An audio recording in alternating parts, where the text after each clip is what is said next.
sebentar lagi ujian PKN. Nah guys, di video kali ini aku bakal bahas gitu pelatihan soal persiapan PAT pelajaran PKN. So, langsung aja kita mulai. Nomor 1, yang menyebabkan negara-negara di Eropa melakukan ekspedisi untuk mencari sumber-sumber ekonomi baru ke seluruh dunia pada abad ke-15 adalah jawabannya yang B ya guys, rusaknya ekonomi Eropa akibat peperangan. Lanjut nomor 2. Di berbagai daerah, VOC melakukan tindakan dengan melaksanakan politik divide et impera. Pengertian politik divide et impera yaitu yang D ya guys tentunya, yaitu politik adu domba. Lanjut nomor 3, upaya kerja paksa atau RODI guna membangun jalan sepanjang Pulau Jawa, Anyer sampai Panarukan untuk kepentingan militer membuat rakyat semakin menderita. Dilakukan pada saat Gubernur Jenderal A ya guys, yaitu Daendels. Nomor 4, sistem tanam paksa mewajibkan rakyat menanami sebagian dari sawah atau ladangnya dengan tanaman yang ditentukan oleh pemerintah dan hasilnya diserahkan kepada pemerintah. Sistem tanam paksa ini disebut juga dengan yang D ya guys, pastinya Kulturstelsel. Lanjut ke soal berikutnya. Menurut Muhammad Yamin ada 5 faktor yang bisa memperkuat persatuan Indonesia, yaitu ini jawabannya yang B ya guys, sejarah, bahasa, hukum adat, pendidikan, dan kemauan. Soal selanjutnya, equality before the law mengandung makna yang B ya guys, yaitu setiap warga negara memiliki persamaan kedudukan di depan hukum. Penderitaan bangsa Indonesia menumbuhkan benih perlawanan di berbagai daerah. Perjuangan melawan penjajah dipimpin ulama atau kaum bangsawan. Salah satu pahlawan yang bernama Sultan Hasanuddin berasal dari C ya guys, yaitu Sulawesi Selatan. Soal berikutnya, Budi Utomo merupakan organisasi pertama di Indonesia yang perjuangannya lebih bersifat nasionalis dibanding organisasi-organisasi perjuangan sebelumnya yang bersifat kedaerahan. Pada tanggal berapa Budi Utomo itu didirikan? Ini udah pasti ya guys, yang A, yaitu 20 Mei 1908. Soal berikutnya, tujuan dari organisasi Budi Utomo adalah yang B ya guys, mempertinggi derajat bangsa Indonesia. Lanjut, soal berikutnya, tokoh-tokoh kebangkitan nasional muncul karena program politik etis atau politik balas budi, yaitu yang D, yaitu edukasi. Lanjut, soal 13, yang merupakan organisasi pertama di Indonesia yang bersifat nasional berbentuk modern, yaitu organisasi dengan pengurus tetap, ada anggota, tujuan, dan program kerja adalah Budi Utomo yang didirikan oleh A ya guys, yaitu Dr. Sutomo. Lanjut, wujud dari nilai persamaan derajat yaitu yang B ya guys, setiap warga negara memiliki kedudukan yang sama di depan hukum. Soal nomor 15, yang bukan merupakan faktor pembentuk keunggulan bangsa Indonesia adalah pastinya ini yang C ya guys, yaitu pendapatan nasional. Soal nomor 16, apa yang telah diperjuangkan dan ditorehkan para pemuda dalam mendorong kebangkitan nasional 1908 akan makin berarti apabila kita sebagai generasi penerus bangsa mampu A, menorehkan prestasi di berbagai bidang.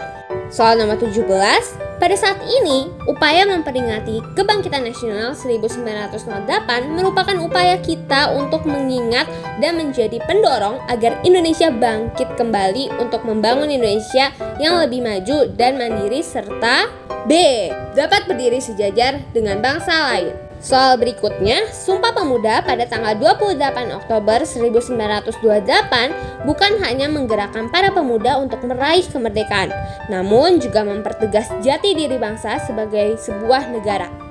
Bagaimana usaha pemuda untuk mempertegas jati diri bangsa? Yaitu yang D ya guys, belajar lebih keras dan cerdas untuk mencapai cita-cita. Semangat Sumpah Pemuda perlu kita jaga. Tujuannya adalah A, agar persatuan dan kesatuan bangsa dapat terjaga. Lanjut, makna dari kalimat kedua dalam Sumpah Pemuda adalah, ini pastinya yang C ya guys, bersatunya suku-suku bangsa Indonesia. Lanjut, soal 22, Sumpah Pemuda telah menjadi jiwa dan semangat yang terus terpatri dalam hati sanubari, sehingga dapat diraih cita-citanya, yaitu C. Berjuang bersama bersatu. Soal nomor 23, pengaruh Sumpah Pemuda 28 Oktober 1928 bagi perjuangan bangsa Indonesia adalah yang B, yaitu memperkuat semangat dan tekad para pemuda untuk bersatu. Lanjut guys ke soal berikutnya. Nusantara merupakan tempat berlindung dan tanah air yang wajib kita bela dan pertahankan. Sebagai seorang pemuda dan pemudi, jangan sampai kita biarkan Nusantara ini terpecah belah akibat serangan asing maupun karena ulah diri kita sendiri. Aspek tersebut merupakan aspek dalam Sumpah Pemuda yang A ya guys, yaitu satu tanah air. Makna kalimat kedua dalam Sumpah Pemuda adalah yang D ya guys, yaitu mengakui bangsa Indonesia. Lanjut soal berikutnya, Ikrar Sumpah Pemuda adalah hasil keputusan dari kerapatan tanggal 28 Oktober 1928 dalam yang C ya guys, yaitu Kongres Pemuda kedua. Soal berikutnya, Sumpah Pemuda menegaskan bahwa bahasa persatuan adalah bahasa Indonesia. Dalam masa kemerdekaan, bahasa Indonesia berfungsi sebagai D. Alat komunikasi antar suku. Lanjut ke soal 28. Petikan dari Insinyur Soekarno, berikan aku 10 orang pemuda akan kuangkat gunung dan 100 orang pemuda akan aku ubah dunia. Kalimat di atas mengandung makna D. Pemuda adalah tulang punggung bangsa. Soal berikutnya, burung Garuda merupakan lambang negara Republik Indonesia. Di dalam perisainya terdapat simbol-simbol yang melambangkan sila-sila Pancasila.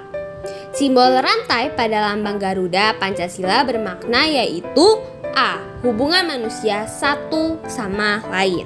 Berikutnya, salah satu contoh semangat dan komitmen kebangsaan kita adalah B. Terus berjuang dan pantang menyerah untuk membela tanah air.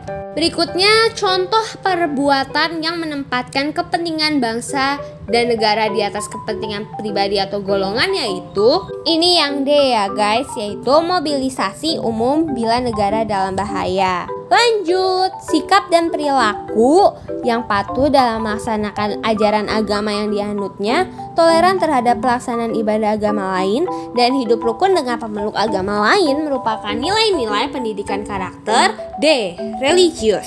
Soal berikutnya, sikap dan tindakan yang menghargai perbedaan agama, suku, etnis, pendapat, sikap, dan tindakan orang lain yang berbeda dari dirinya merupakan nilai-nilai pendidikan karakter yang C ya guys, yaitu toleransi. Rasa kecintaan dan kesetiaan seseorang pada tanah air dan bangsanya, kekaguman pada tata cara kebiasaan, kebanggaan terhadap sejarah dan kebudayaannya, dan sikap dharma demi kesejahteraan bersama merupakan pengertian dari C. Nasionalis. Bagi seorang pelajar, sikap cinta tanah air dapat diwujudkan dengan cara antara lain A. Giat belajar demi kepentingan keluarga, bangsa, dan negara. Manakah di bawah ini yang merupakan sikap menjunjung tinggi nilai ketuhanan atau religius?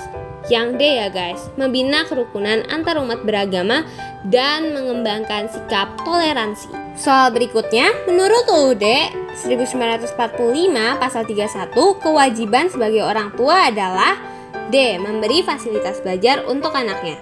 Lanjut, soal berikutnya, seluruh rakyat Indonesia berhak mendapat pekerjaan yang layak. Hal ini sesuai dengan UUD 1945 pasal yang B ya guys, 27 Undang-Undang Dasar 1945. Oke guys, segitu dulu pembahasan soal PKN dari aku. Terima kasih sudah menonton dan good luck ujiannya guys. Bye-bye.